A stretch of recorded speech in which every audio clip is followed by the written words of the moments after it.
Filoteia, São Francisco de Sales. Parte 3. Avisos necessários para a prática das virtudes. Capítulo 1. A escolha das virtudes.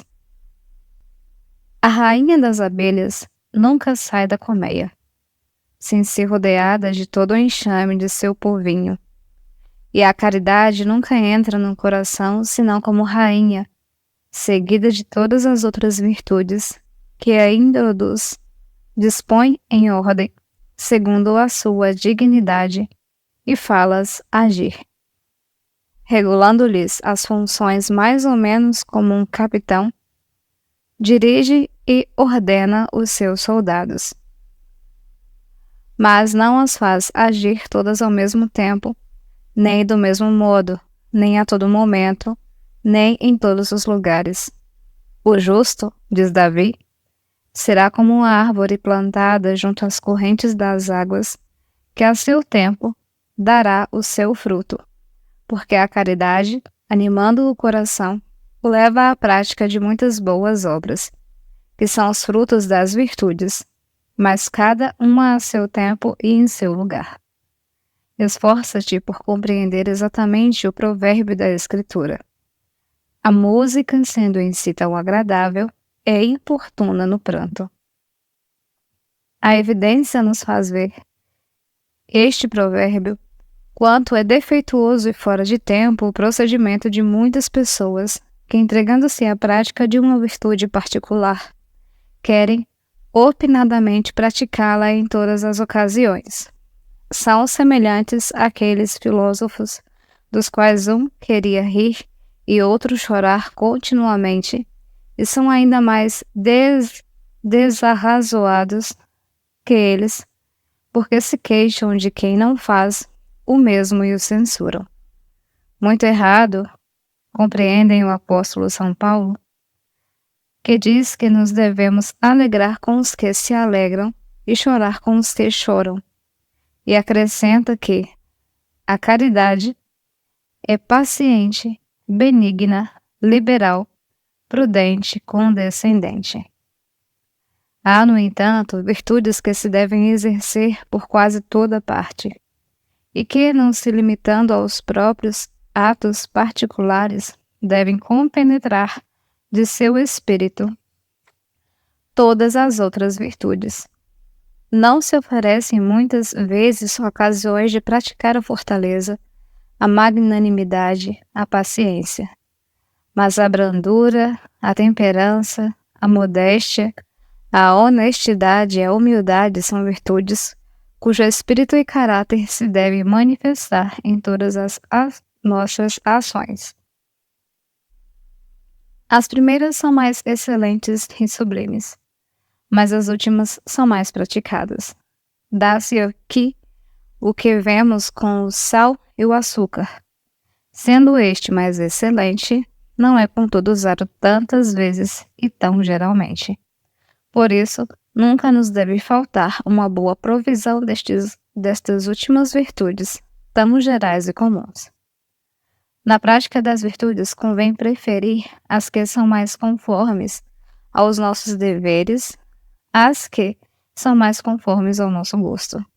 Muito se inclinava Santa Paula às austeridades corporais, nas quais pretendia achar abundantes consolações espirituais. Mas a obediência correspondia mais aos seus deveres.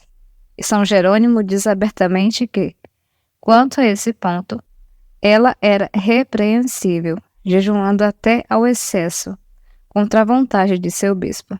Ao contrário, os apóstolos, a quem Jesus Cristo tinha incumbido da pregação de seu evangelho e da distribuição do pão celeste às almas, julgaram muito sabiamente que não deviam deixar este ministério para se dedicar a obras de caridade para com os pobres, por mais excelente que seja esta virtude. Todos os estados da vida têm suas virtudes próprias. Assim, as virtudes de um prelado são diferentes daquelas de um príncipe, de um soldado, de uma senhora casada ou de uma viúva. Embora todos nós devamos possuir todas as virtudes, Não as devemos, no entanto, praticar a todas igualmente, e cada um deve aplicar-se, principalmente àquelas que são essenciais aos deveres de sua vocação. Entre as virtudes que não se referem a nossos deveres particulares, devemos preferir as mais excelentes às mais aparatosas, que muitas vezes nos podem iludir. Os cometas nos parecem, em geral, maiores que as estrelas, conquanto não lhes sejam comparáveis nem em grandeza, nem em qualidade. Assim os enxergamos, porque estão mais perto de nós que as estrelas. Há virtudes que as almas simples parecem maiores que outras, e portanto são mais estimadas. A única razão disto é que estas virtudes, estando mais próximas de seus olhos, lhes dão mais na vista e se adaptam mais às suas ideias, que são muito materiais. Por isso o mundo prefere comumente a esmola corporal à espiritual, os cilícios e disciplinas, os jejuns e andar descalço, as vigílias e toda sorte de mortificação do corpo, a brandura, a benignidade, a modéstia e a todas as mortificações do espírito e do coração, que são, contudo, muito mais excelentes e meritórias. Escolhe, Filoteia, as virtudes que são melhores e não as mais apreciadas, as mais excelentes e não as mais aparatosas, as mais sólidas e não as que fazem muito alarde e têm muito brilho exterior. De grande vantagem é aplicar-se a uma virtude especial, sem negligenciar as demais, para dar maior regularidade às aspirações do coração, mais intensa atenção ao espírito e maior uniformidade às nossas ações. Uma donzela de rara formosura, brilhante como o sol, ornada de um modo magnífico e coroada de ramos de oliveira, apareceu um dia a São João, bispo de Alexandria, e lhe disse: Eu sou a filha primogênita do rei. Se queres granjear o meu amor, conduzir-te-ei a seu trono e acharás graça em sua presença. Conheceu o santo que, por esta visão, Deus lhe recomendava a misericórdia, e desde então se entregou tanto às obras de zelo e liberalidade que mereceu o nome de São João Esmoler. O homem de Alexandria, por nome Eulógio, querendo fazer alguma coisa de grande por amor de Deus, e não tendo ânimo bastante para abraçar a vida solitária ou viver em comunidade, sob a obediência de um superior, recebeu em sua casa um pobre coberto de lepra, para praticar ao mesmo tempo a caridade e a mortificação. E para praticar essas virtudes de um modo mais digno de Deus, ele fez o voto de respeitar, tratar e servir a seu doente em tudo, como um servo ao seu senhor. Ora, no decorrer do tempo, tanto o leproso como Eulógio foram tentados de se separarem um do outro e contaram ambos a tentação ao grande santo Antão, que lhes respondeu: Guardai-vos, meus filhos, de separar-vos um do outro, porque já estáis próximos do vosso fim, e se o anjo não vos achar juntos, correis grande perigo de perder as vossas coroas. O rei São Luís visitava os hospitais e cuidava dos doentes com tanto desvelo como se fosse sua obrigação. São Francisco amava sobretudo a pobreza, a que chamava a sua senhora, e São Domingos a pregação, o que deu o nome à sua ordem. São Gregório Magno muito folgava de dar agasalho aos peregrinos, a exemplo do patriarca Abraão, e como ele, recebeu um dia o Rei da Glória na forma de um peregrino. Tobias exercia a caridade, sepultando os mortos. Santa Isabel, sendo uma augusta princesa, achava sua alegria em humilhar-se a si mesma. Santa Catarina de Gênova, tendo perdido seu marido, dedicou-se ao serviço de um hospital. Cassiano refere que uma jovem virtuosa que muito desejava se exercer na paciência recorreu a Santo Atanásio, que a encarregou de uma pobre viúva melancólica, colérica, enfadonha e mesmo insuportável, de sorte que, como a viúva estivesse constantemente ralhando, a jovem tinha ocasião bastante de praticar a brandura e a condescendência.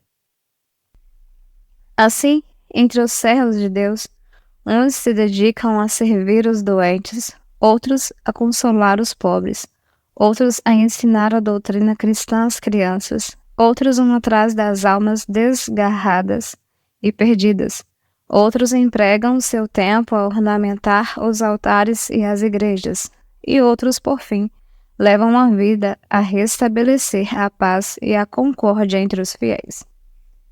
Imitem os bordadores que, exercendo sua arte, bordam sobre um fundo a seda, o ouro e a prata, toda a sorte de flores, sem que a bela variedade transtorne, um pouco que seja, o plano e a ordem do todo. Essas almas piedosas, tendo se entregado à prática de uma virtude especial, servem-se dela como de um fundo próprio, sobre o qual, por assim dizer, vão abordando todas as outras virtudes, de sorte que têm mais unidade e ordem em suas ações, referindo-as todas a um mesmo fim, que é a prática dessa virtude especial. Desta arte, todos eles se fazem aos olhos de Deus como um vestido de ouro, que de 1000 cores e agulha enfeita, recamando flores. Se nos sentimos inclinados e tentados fortemente para um vício, é preciso que envidemos todos os nossos esforços para praticar a virtude que lhe é contrária e a este fim referir a prática das outras virtudes. Deste modo, asseguramo-nos a vitória sobre o inimigo, adquirimos uma virtude que não tínhamos e aperfeiçoamos muito as outras. Se o orgulho e a ira me atacam, é preciso que eu faça o meu coração pender, quanto possível for, para a humildade e a brandura e que convirjam para este mesmo fim os meus exercícios espirituais, a recepção dos sacramentos e as outras virtudes, como a prudência, a constância e a sobriedade. Pois, assim como javalis para aguçar as presas, as roçam e limam com os dentes, os quais com isso também se afiam e limam, o homem que cultiva uma virtude que tem por mais necessária a defesa de seu coração, deve esforçar-se para se aperfeiçoar neste particular por meio das outras virtudes, que, por este modo, também vão crescendo em santidade. Não foi isso que aconteceu a Jó, que, vencendo as tentações do demônio por sua exímia paciência, se tornou um homem perfeito em todas as virtudes? Ainda mais, diz São Gregório Nazianzeno, um único ato de virtude praticado com toda a perfeição e com um alto grau de caridade já elevou mais de uma vez uma pessoa ao auge da perfeição. E ele dá como exemplo a caritativa e fiel Raabe, que adquiriu um elevado grau de santidade só porque concedeu, uma vez, afável hospitalidade a alguns israelitas.